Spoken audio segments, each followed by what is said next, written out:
Is Canada the next superpower? Now, to most, this seems like a rather dumb question. I mean, of course not. Canada does not rival the mighty US or China, and not even close. But Canada does have an abundance of a resource in particular that will probably become a lot more valuable in the future. And you probably guessed it, it's water. Increasingly, water has become scarce in many parts of the world, and this will only worsen with time, mostly because of climate change. Many countries, especially in emerging nations, will struggle to secure enough water for their populations.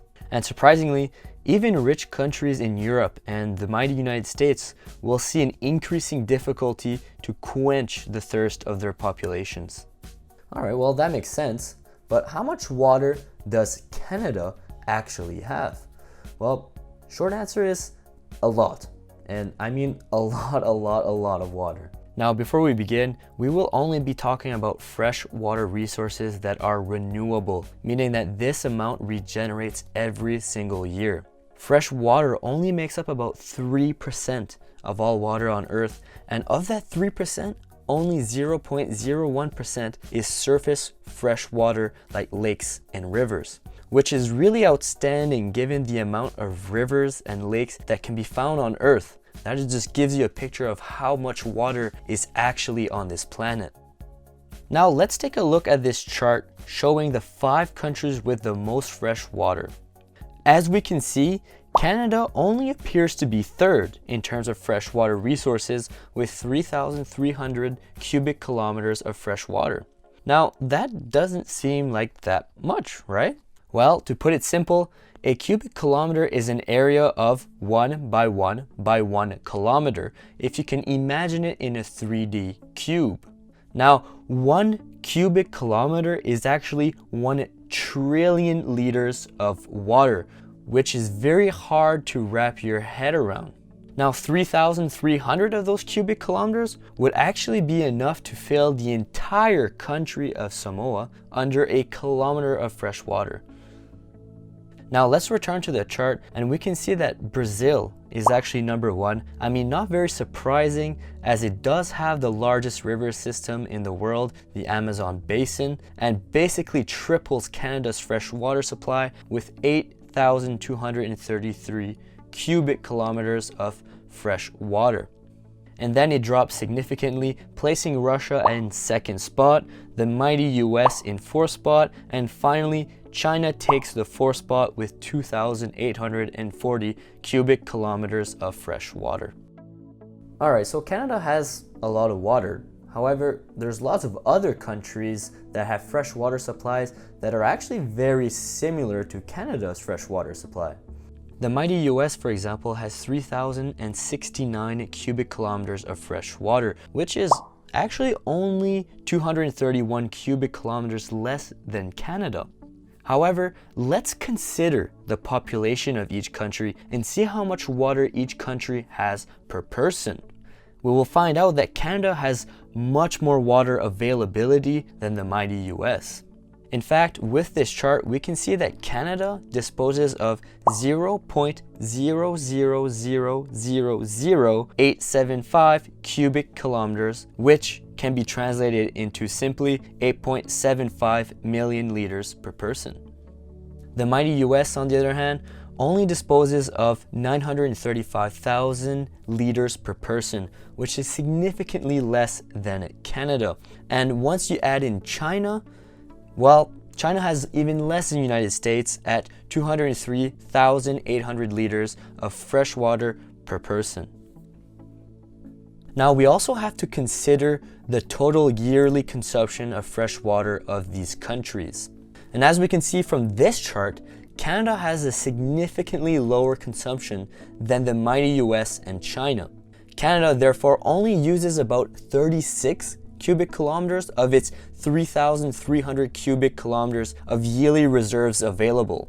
We can also see that China is number 1 in terms of consumption of these countries at 598.1 cubic kilometers of fresh water yearly, and then we have the United States at 444.3 cubic kilometers of fresh water used per year.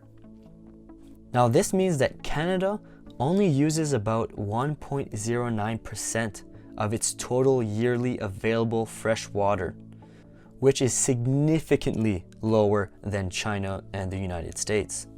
Canada therefore has a lot of water to spare.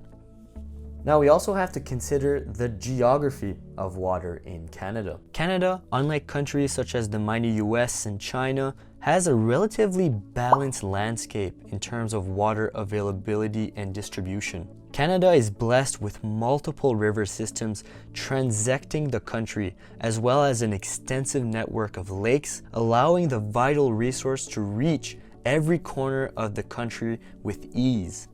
Canada, shared with the United States, even has the largest lake system in the world, the Great Lakes, as well as thousands of lakes across the country.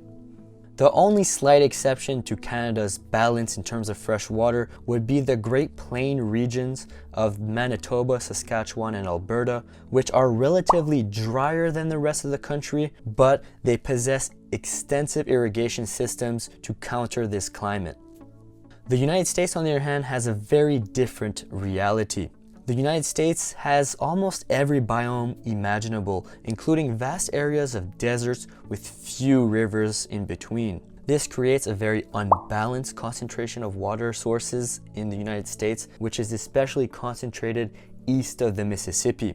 And this creates immense water stresses in some areas of the country, notably southwestern United States, in states such as California, Nevada, and Arizona. Canada therefore finds itself in an advantageous position with an extreme abundance of fresh water. So the question is, what should Canada do with all this fresh water?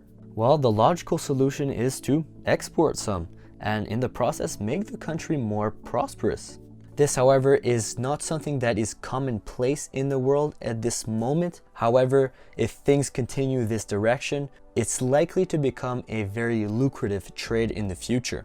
Canada, therefore, should be proactive and start to build some infrastructure, such as pipelines, to export the resource abroad.